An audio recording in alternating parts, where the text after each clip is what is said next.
It's another beautiful time. Good evening, everyone, and welcome to Issues on Global Television. On Issues today, we will be looking at very important issue, and it's about you. It's about us, it's about our country, it's about our representatives. My name is Ramsey Enoch Agbo, and of course, let me just give a brief background to what we want to talk about today, because we want to look at constituency projects as a matter of fact, and of course want to do an x-ray of the activities of representatives right there at the House of Rep. But then I would like you to know that this platform is meant to spotlight critical national issues, amplify our citizens' voices, and hold leaders accountable for promises they make. This is a space for truth, transparency, and solutions, where we go beyond just headlines to uncover the realities shaping governance and of course development in Nigeria, our own country. Tonight, this evening, we will focus on subjects that directly affect communities across the country. Constituency projects. All right. These projects were created to bring development closer to the grassroots, addressing pressing needs in education, in healthcare, in infrastructure, in water supply. Talk about youth empowerment, talk about economic growth. In principle, they represent hope. I'm talking about the House of Rep member that were voted for at a particular point in time. You see them coming to your doorstep to tell you they would be able to do this, they would be able to do that. Some of them even went as far as giving you one or two things, all right, making statements to seal their assurances.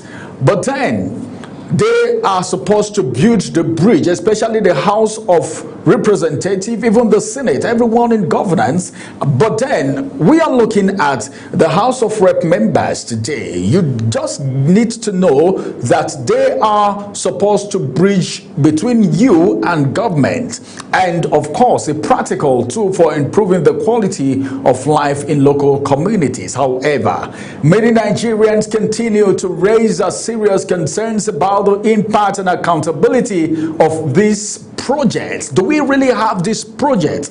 In fact, I will be interfacing with my guests here in the studio today. I have two guests in the studio, and of course we will be interfacing together. But then what is the place of impact and accountability of this project? Reports show that there is abandoned sites, inflated contracts, substandard execution, and projects that fail to meet community needs have sparked a lot of widespread public debate. But today, I want to assure you that we would be x-raying the role of the House of Representatives in constituency projects, examine what is working and what is not working. We'll go ahead also to identify what is failing and what is coming up excellently. And we would also explore strong oversight. All right, that's not all. What about transparency? Have you thought about that? What about citizen engagement? Are they far away from you or they are close to you? That's a very big thing to talk about. And then we would also ensure these projects truly serve the people. So what you need to do is just stay with us on the conversation as we get into your community. All right, we'll talk about your community, your taxes, and your future. Right now, I would be joined with my guest in the studio. I told you I have two guests. One is already seated. One will join us very soon. In the studio right now, we have a public affairs analyst and a forerunner of the not too young to run. So I will be asking him a lot of questions today. Not too young to run. The problems that we have, is it because the people we have are not young? Will the young people profile the solution, fill in the gap? I will be asking him a whole lot of questions today. And of course, let me introduce who I have in the studio right here in the person of Honorable James Ezema. It's good to have you join us. Yeah, well, whether you like it or not, you are honorable. You've been running away from that title. I'm calling it out today. No, Nigerians need to know so that the day you start saying you're contesting for House of Rep, you're contesting for chairman, councillor, they will know that, yes, there was an intention. Okay, it's good to be here this evening. Good evening. And, you know, constituency matters they are contentious matters. You know, anything that has to do with constituency projects is very contentious, and is something that most people would not want to talk about because of the volatile nature of it. My God. It's really an issue. And we are here to see what we can make out of the topic. All right. Well, like he said, it's a very volatile issue. If you don't handle it with care, it will explode. I'm just saying, if this program was a phone-in program, maybe the kind of calls you receive, some people be calling the name of the House of Reps member, maybe Honorable so Agbabiaka. You know, he has not done anything. He's just showing pictures on television and all of that. Let's get to the conversation right away.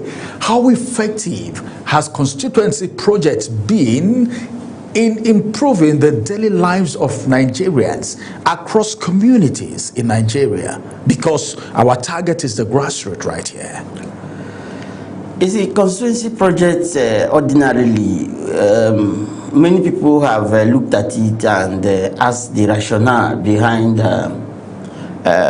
having constituency projects for the National Assembly members or even the State Assembly members as it were. But people have argued that a lawmaker is elected to go and make laws, not to go and execute a project. And people also believe that if you're a lawmaker, you are not supposed to have anything to do with the job of the executive, and that the constituency projects are actually the job of the executive, and you shouldn't be the one to execute the project. Some have argued that, okay, if there must be a constituency project, what you do is you present the needs of your constituency, and it will be captured in the budget, but during the implementation, you will not get the money. The executive will implement. You know, there have been different arguments for and against constituency project. But as it is to now, if you look at Nigeria as it is, you will begin to wonder how transparent, you know, the implementation of some of these constituency projects or federal interventions are like. You know, such interventions ordinarily are supposed to, you know, be something that I think they used to call it zips in the budget. They call it zips. That is zonal intervention projects. That's how they will put it inside the budget. Most times, people don't even know where some of those intervention projects are cited. Even some constituents will be wondering if actually they have somebody representing them, but because year in, year out, there is a zero intervention project in their locality, and that is what is happening. One of the days we learned that there was a particular constituency project that was included in the budget, but the representative had to you know, sell the project to another constituency that for, you know, probably felt that his people did not need it, and then he had to sell it to another fellow lawmaker, so that he will go and execute in his own constituency. And these are some of the kind of narratives that emanates from the National Assembly, and that is very, very, very bad as it is. But the issue is that now, if the lawmaker is given some money to execute a constituency project, who monitors him? Who ensures that those projects are executed as they were listed in the Constitution? If the Constitution captures a particular zonal intervention in a particular constituency, for instance, what is the mechanism? What are the processes for verifying that such project has been executed as captured in the budget? Is it the executive that will carry out such follow-up on the execution, or is it in this case now the House of Representatives? Now, is there a committee that oversights the implementation of constituency projects? How many citizens are aware that certain constituency projects are actually captured in the budget for their zone or for their constituency? These are some of the issues that we need to actually know. And I think the lawmakers are the ones that can answer this question and answer it the way it is. And you hear stories of some 150 million, some 1 point something billion, some, you know, just amounts like that being given as a amount that is being voted, you know, for constituency project. Some in the other time at the Senate, we had a situation where some people were feeling that they were even denied the constituency project because of certain disagreement with the leadership of the Senate. Nobody knows whether that is exactly how it happens in this House of Rep, that if you have a quarrel with as a person, as a representative of a particular constituency, you have a disagreement on any issue with the Speaker of the House of Rep. I don't know whether they will now deny that constituency of the project that's supposed to go to the constituency, if truly what they are doing is for the people and for the citizens of this country, and then they will deny you the project just because you are not in the good books of the Speaker. I don't know whether that is what is happening, but these are part of the issues that we have to actually deal with, you know, because from what some of the things that happened in recent times from the Senate, we should be able to be looking at how other you know, other issues that have not been made public by other lawmakers, either for fear of victimization or for fear of being put on the spotlight. Why are they not making some of those things to come to the open? If they have not come to the open, then we should now begin to look at it and see that from what has happened, the ones that we know, we can now understand how, or try to envisage how the unknown is like. And that is exactly the issue that we have to deal with at this moment. All right, well, that is it. So now, the issue of people keep voting in these same people that come to tell different stories every time. What's the problem? Is there a problem with the people? Because someone will tell you they can do something, they return again. There's no problem with the people. What actually is happening is that the masses are the victims. They are not the problem. They are the victims of bad governance. They are victims of bad leadership. They are victims. When people rig election and come to office, the people that suffer are the masses. Because when there's bad governance, it's the masses that suffer. Okay, you're not even considering voting. All you know is that they rig their ways into office. Voting, you know, sometimes voting is actually a way to legalize, is a process of legalizing an illegality perpetuated by some individuals to come to office. So they will use, they hide under the the process of voting, and then within that process of voting, because before the voting even started, they would have scripted how the result will go. So they just use that process of voting to implement. I saw one election electoral result from one polling unit in Edo State that was being circulated today as a result of this protest that is going on for credible election. And then the people now, the results showed that at a particular place, the political party won 34 votes. The other political party won about 30 votes or some.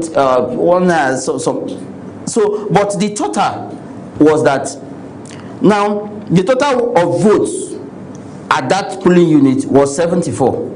So what they did was to go to that one that was 34 and added 4 in the before the 3, making it 434. Then, of course, when you bring it down, you are now adding 4 to 74. So making it 474. So this now that's now the result. So, and then they are saying that the result in the IREF is different from the result that was declared.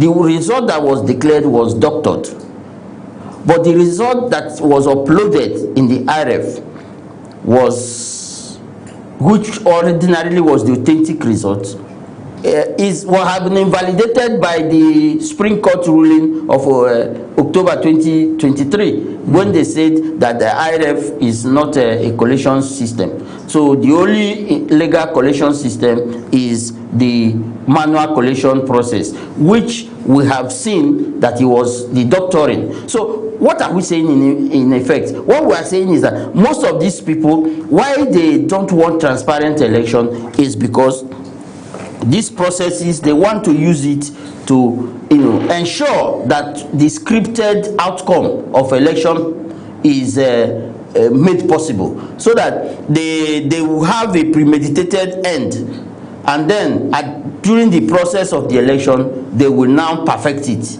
and then they tell you that we had an election. That is what we are talking about. And then what is the difference between an election rigger and a coup plotter? What is the difference? If you are rigging an election, you are actually thwarting the will of the people, and that is a breach of the Constitution in itself. So if the people cannot choose their leader, and you use the rigging process to take over government, you are a coup plotter. You have plotted a coup, and probably you have succeeded. The only difference is that there are some coup plotters that they come through the barrel of the gun. But yours, you are a civilian coup plotter who used biro to plot your own coup, and you came through the pen that wrote your result, and you were announced. But all of you have plotted a coup. So you have overthrown the will of the people. That is coup. And that is what most of these people don't want us to tell them, that look, you are a coup plotter when you decide to overturn the will of the people. And that is what they do, and that is what most of these people come back to their constituency. They come back every term without even doing anything, because the election that brings them is always pre-arranged. Once they pay the people that will organize the election, that's the end of discussion, and they will come back home rejoicing that they have won an election. Meanwhile, the people who ordinarily the person is representing, they are in pain because they know that this one is another torment of 4 years. Constituency project, for instance, most of this money is given out. They are monies of taxpayers.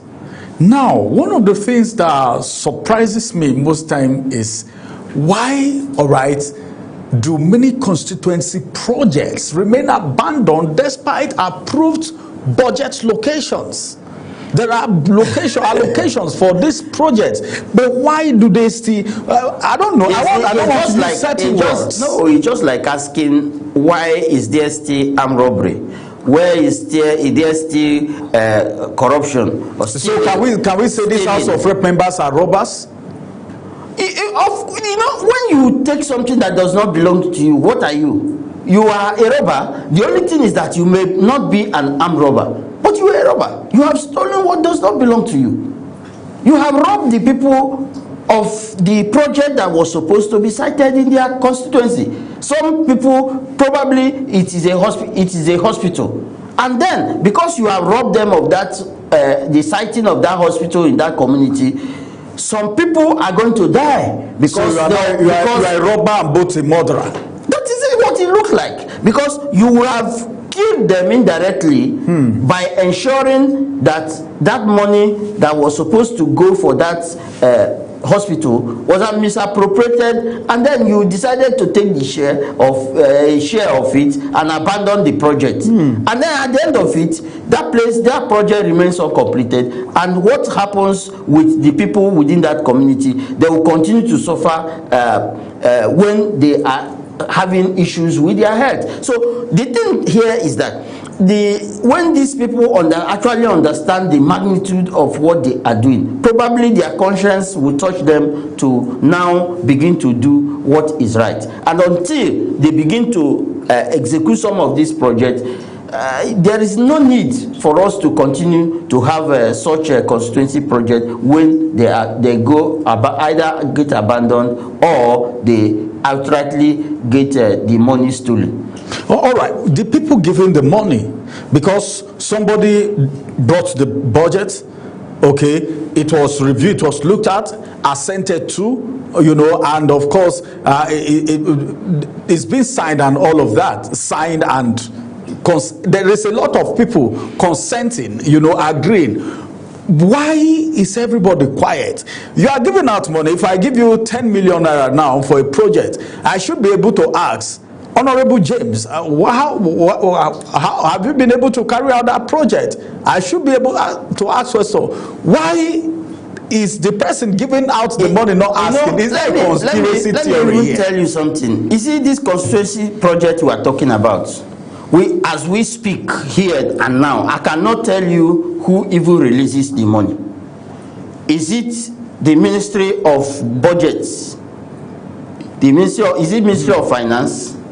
Is it the Speaker, as we are discussing the House of Rep at this moment? Is it the Speaker of the House of Representatives that releases the money? As we speak, we don't know. Everything is shrouded in secrecy. We don't even know who releases the money.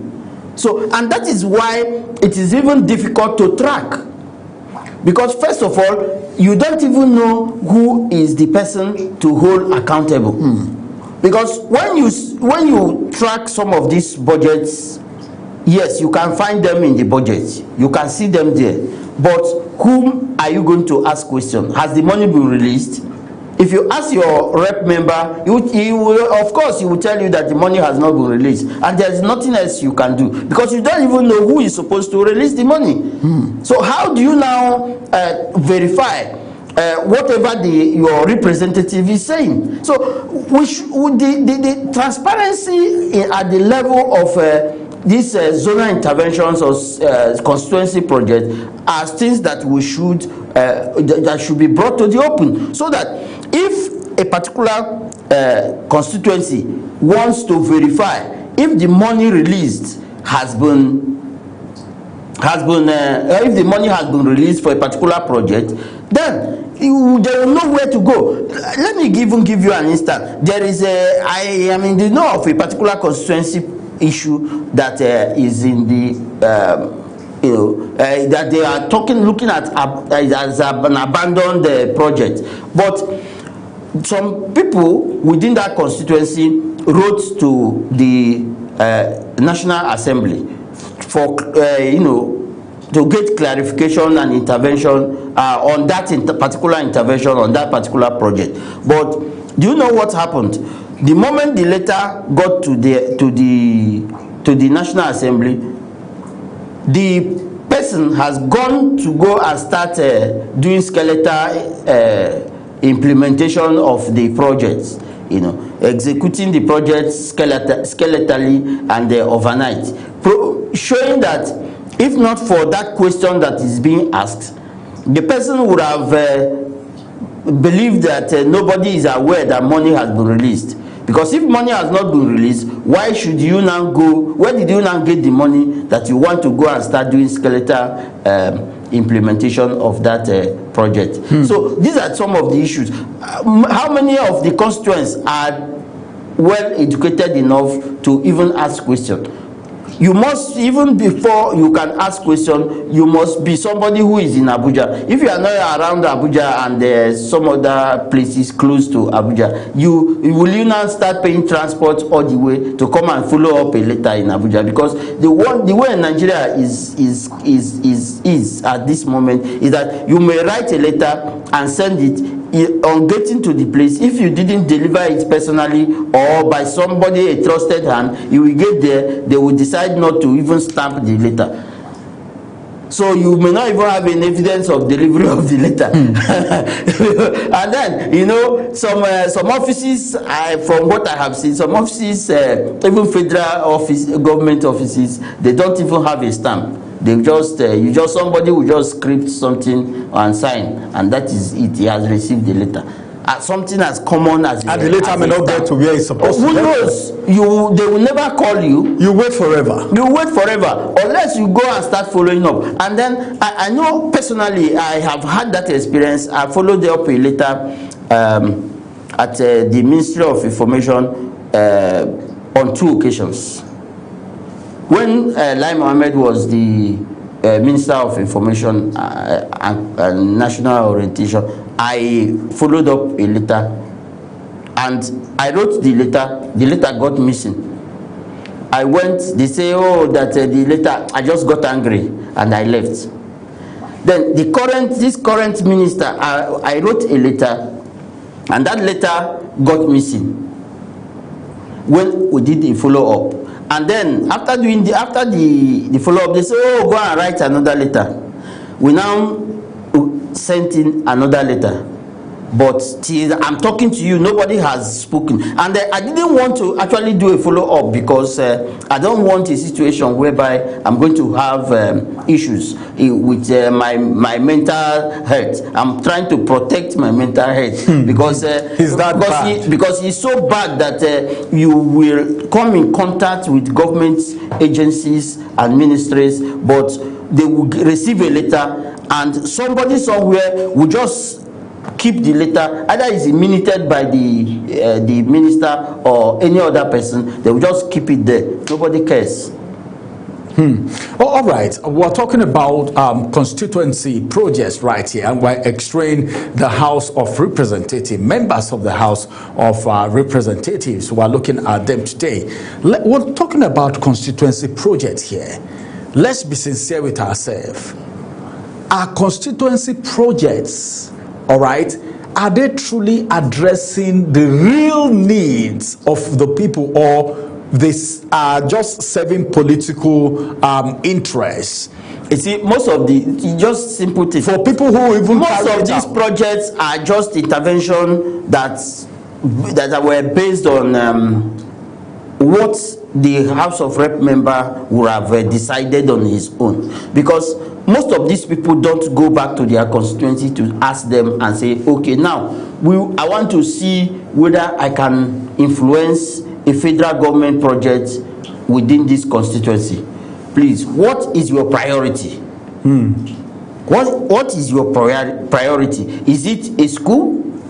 Is it a pipe-borne water?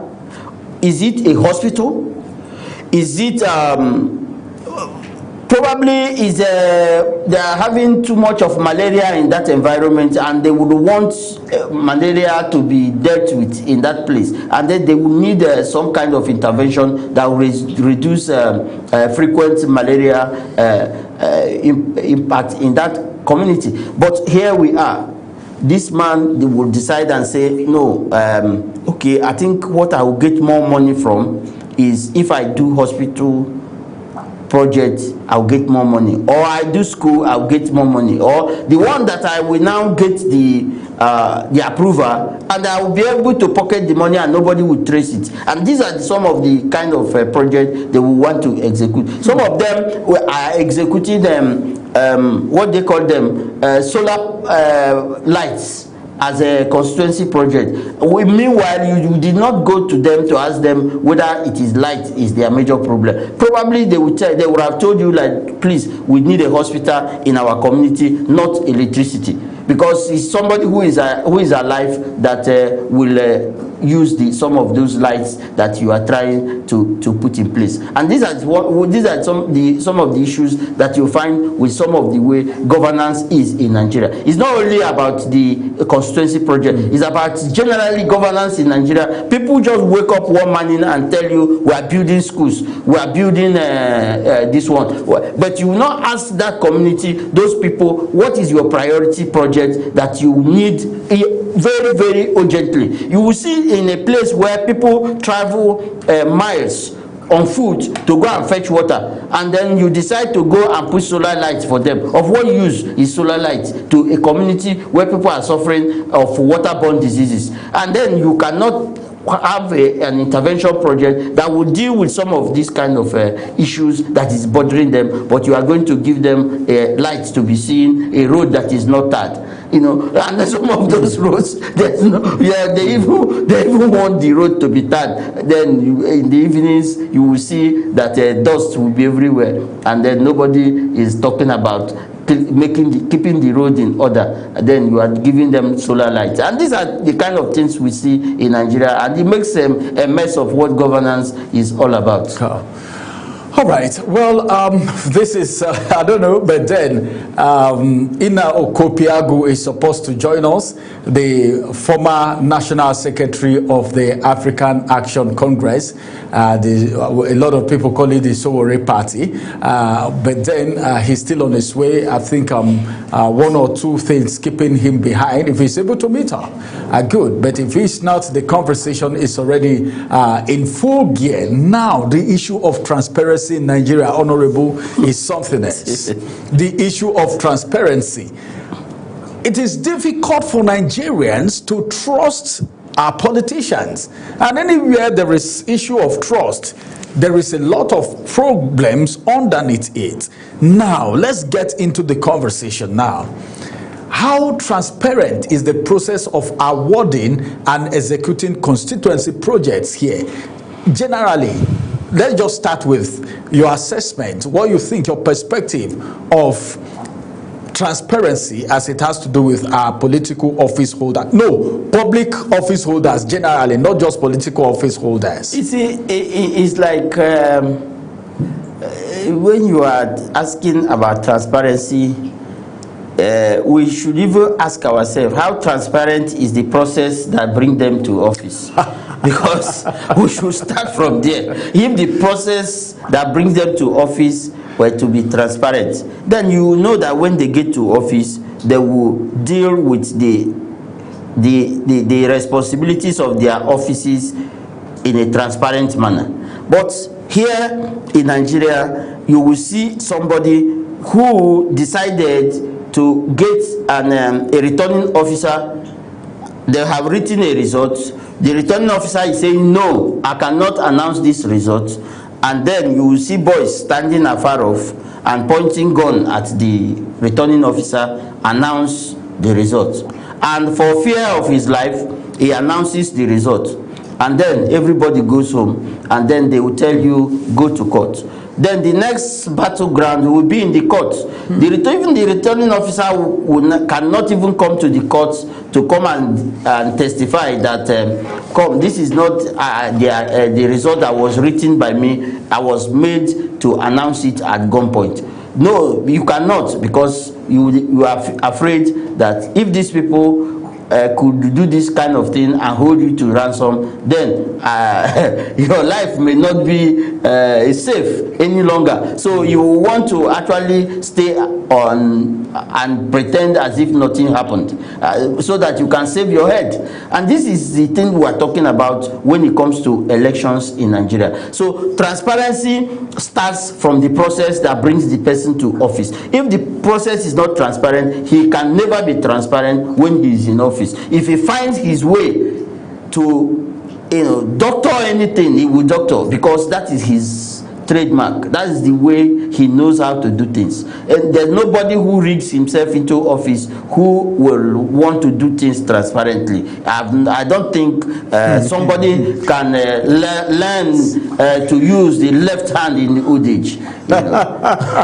So he's giving us a lot of proverbs right now. No one will learn how to use the left hand in old age. But these people, do they use left hand? No. In fact, they were born with left hand.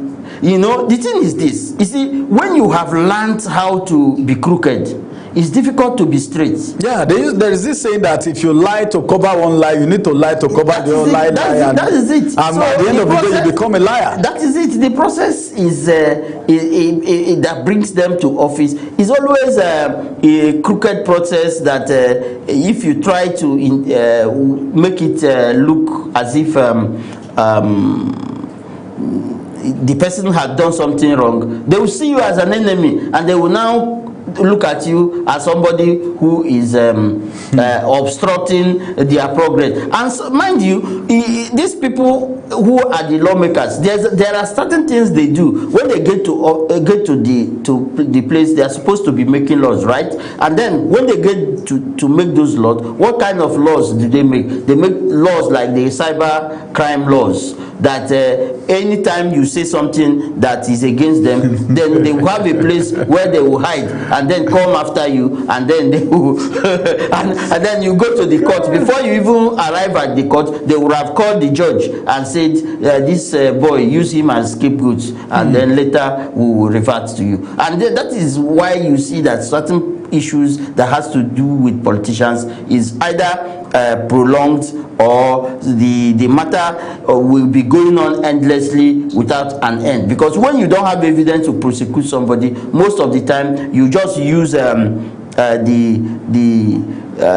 judges to keep on postponing the matter like that. There was a case of cyberbullying that involved some journalists some time ago, some 4 journalists some time ago, and then the judge was supposed to have given them bail, but because the law in the Cyber Crime Act gives the bail, the amended act, it gives discretionary he has discretionary provision for granting bail for the judge. So if the judge looked at you and said, this one looks like the person that insulted my father in those days when I was still small, and then he said, no, his face looks like the person, I cannot give him bail, and that becomes how it is. So this is a place that they know how to make those kind of ambiguous laws that are open-ended in such a way that when they want to get back at anybody, they will always find a way, within the laws to get back at the person. And then, of course, that's the law. The law says the judge has discretionary powers, over the granting you bail or not. And so he decided not to grant you bail. He did not offend the law. But the truth of the matter is that some of these cases are cases that are ordinarily bailable. But you cannot be granted bail because the law in itself is ambiguous. All right, the law in itself is ambiguous, and of course, are people taking advantage of the law? It is still issues, and of course, we're talking about the House of Representatives, the constituency project. Have you now heard what is going on? This is somebody in office not being accountable. Let's go on a quick break. After this break, issues return.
Welcome back. Well, it is so hot right here because, you know, sometimes the kind of things you hear about members of the House of Representatives, well, Honorable was talking a few minutes ago, Comrade Honorable, in fact, I'll still add another title to it because the way he's blasting from all cylinders, I think we need to add one more title to it. But then, the way it is right now, okay, the way it is right now, who is responsible, in the real sense of it, who is responsible for monitoring constituency projects, lawmakers, ministries, or the citizens themselves? Well, you know, some NGOs will tell you that the citizens should monitor some of these projects. But is it possible? But how enlightened are these citizens? In fact, how many of the citizens or some of these constituents have seen the budget? Because it starts with seeing the budget. How do you even have access to the budget? Some people will tell you, oh, the budget is... Most times, what you see is just lump sums of money as a budget. But the breakdown of that budget, you know, they say, okay, to this particular constituency, they have given 200 million as the federal intervention or zonal intervention or constituency project in that particular locality. And then they will not go down to break down some of those projects. Probably the project is such that within that place there is supposed to be a school, and then maybe in the next village there was supposed to be a solar panel for lighting. Then in the other nearby village probably there were going to be a hospital or something. But they will just when they lump up that money in the main budget, you will see it as the zona or the ZIPs as they call it, the zonal intervention project. And then at the end of it, you will not be able to have access to the budget breakdown itself, because it is on the budget breakdown that can tell you in details what some of those projects are. You know, sometimes you will see in the budget that the presidency, you just see the presidency, the budget for the presidency, probably say something like entertainment. You say, oh, this money is too much. Or you say, what are they doing with this money? But it is only when you go to the budget breakdown, you may discover that that budget also includes the office of the vice president. It also includes some of the agencies that are within the presidency. But you will just see it as a budget to the office of the presidency or to the office of the president. And then, but you will not understand what are the details until you get to the budget breakdown. I remember one time that there was a budget breakdown that was released about the haircut of the president at the time, and the thing was about 360 something million for haircut. So I was now looking at it that probably it will be the president will now be cutting his hair every day, and then he will be cutting his hair every day for 1 million. What if you have a president that has maybe has bad head that does not cut his hair? I didn't say bad head. Why are you punctuating me? Why are you punctuating me? He will now cut his hair with 1 million every month, every day. You know, because a year is 365 days. Like this channel is, this channel is a very unique channel, 365. Channel 365. Yes, Global Television is channel 365 on DSTV. So exactly. Every day 1 million to cut hair of the president.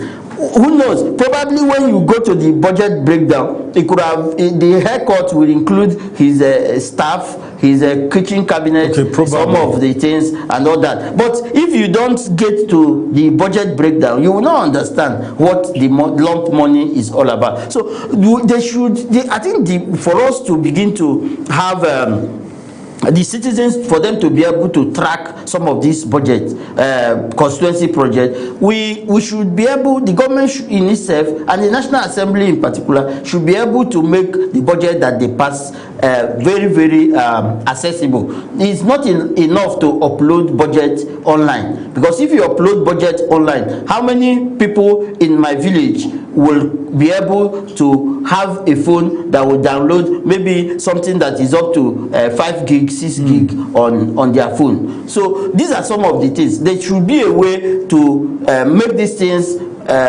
easier for constituents to have them. Probably when they get to the website, they'll break these budgets into constituencies. If you want to know what is in your constituency, you at the click of a button, it will show you. You want you to click the name of your constituency. It should be able to show you in details everything that have done. Everything that have been budgeted concerning. That's going to expose a whole lot of things, and you said these people are not transparent. But that's what we are talking about. That transparency is. They know why they are doing what they are doing, because they don't want to show to publish what they pay. You know, they don't want you to know what is being budgeted for and for what, because some of them, if you even know, you will actually cry. Like there was a time that I think to feed one prisoner, how much is it in a day? Now, if you want to find out, you have to go to the budget. If you go to the budget, you check what is in the budget for a prisoner, and then for feeding prisoners in our prison, and then go down to go and find out how much is for a prisoner per day. Because it's only in the budget breakdown that you will find that. But if you go to find it and then go and cross-check with what they use in feeding a prisoner per day, you will cry. That's how it is with the constituency projects. Some of these people, there was a constituency project alarm that was raised that about in one of the constituencies of the president of the Senate at one time, that it was almost 2 billion for solar lights and things like that. So when you see some of the amounts that are budgeted, and if you go to the breakdown, you see how this money that have been locked up were actually supposed to be used. You will cry, you will wail. But how do they see? These people, they know what they are doing. They know exactly what they are doing. They don't want anybody to know. Today, as we speak, can you tell me how much a House of Rep member is taking as salary? These are taxpayers' money, but you will never know. They will not tell you how much is their allowances. They will not tell you. You will not know. It's only when but that's not their fault. That's not the fault of the House of Rep members, because it's not their responsibility to publish their take homes. You see, it may not be their responsibility, but if I am transparent, I can come home to my constituents and I tell them, see, this is how much I am getting. But they will say it's a pride. Would Nigerians believe them, since there is issue of trust? There's issue of trust, because they don't, you see, trust is not something that you force on somebody. You earn someone's trust. If you are not transparent, if they don't see you as somebody who is even close to them enough for them to even believe you or trust you, then of what use is they are relating with you. They will, anything you come and tell them, they say, leave him. That's how he used to do. Because they have already known you, because they have checked the track record. Your track record is a track record of deceit, betrayal, deceit, betrayal, deceit, betrayal, deceit, betrayal. You know, when they saw you when you were rigging election, some of them participated in helping you to rig election, and when you now get there, you come back to start to tell them that I am transparent. This is exactly, who will believe you? They'll say, is he not the same person that stole the mandate that is now coming back to us to tell us that he has done this? Nobody will want to believe. Away from the issue of transparency and this project, constituency project, as a matter of fact, some persons, people in the community, in the rural areas, they will feel, well, maybe because they are in the rural area, that's why they are not getting constituency projects. What is the difference of project implementation at the rural area and at the urban centers? All right, because maybe let's take FCT for instance. All right, or maybe city centers where some projects are happening. I'm not talking, because if it is the village, you see some persons, maybe they invite their fellow House of Rep members to commission a culvert. Yes. You know, that they just pour sand and put something on top, and they snap pictures and so many. So what's the difference? Substandard project implementation. What is the difference between, do we have this constituency projects more in the rural area, or even in the communities? There are some places that are more developed than the others. Sure. Do we have it in the more developed areas, or what's the difference, or the rural areas? You see, this thing is like what we say. You see, some of these things are shrouded in secrecy, really, because you may not really know some of these projects until they are executed, because I think we even have more of unexecuted constituency projects than the executed ones. If we are supposed to look at it as it should be, we should be talking about constituency project being more in local communities, in probably some ungoverned spaces, where people don't have access to electricity, they don't have access to good road, they don't have access to good health care. Some of them don't even have a school, in their community. And then you have some of these projects that are supposed to go to those constituencies, and then probably because the House of Rep member is not from that local community, he will now want to cite it in his own community, or the community close to his own home, so that irrespective of the fact that his area is more developed than the other places. So these are some of the issues surrounding some of these constituency projects. So we shouldn't even begin to look at the rural-urban dichotomy, because they actually don't even implement some of these projects except when they are pressed, seriously pressed by some people, some individuals, to when they start asking questions. That's when you see some of them run head-tasker to go and execute some of these projects. And it's because you don't even know who to ask. And that is the issue. You don't even know who to ask. Are you going to be holding the federal government accountable, and you have released money? Why did you not monitor the project implementation? Or are you going to now hold the House of Rep clerk responsible? Why have you not monitored the project? So we don't even know who to hold responsible or hold accountable. And then you say you want to deal with the issue from the representative himself. Whatever he tells you, that is what it is. Because there's no other way to go and verify anything.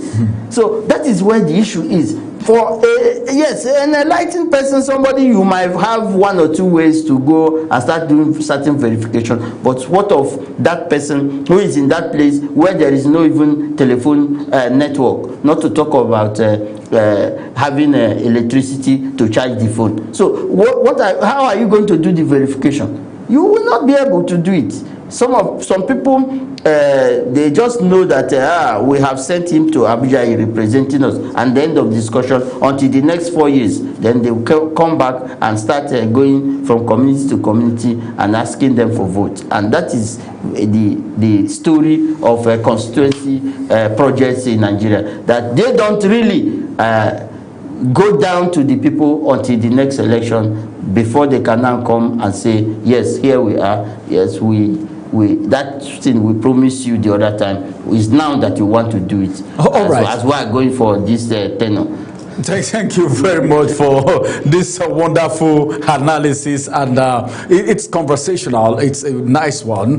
Well, this is the size of the conversation. We can't take more, all right, because of our time. But then our second guest couldn't join us because he had an emergency. He has alerted me. So we will have you again alongside with the former secretary of the African Action Congress, the Sowore Party, as many people know it. Many thanks, everyone, for being part of Issues today, and so many thanks, Comrade James, for joining us. Thank you very much for having me. All right, everyone, have a beautiful evening. My name is Ramsey Enoch Agbo.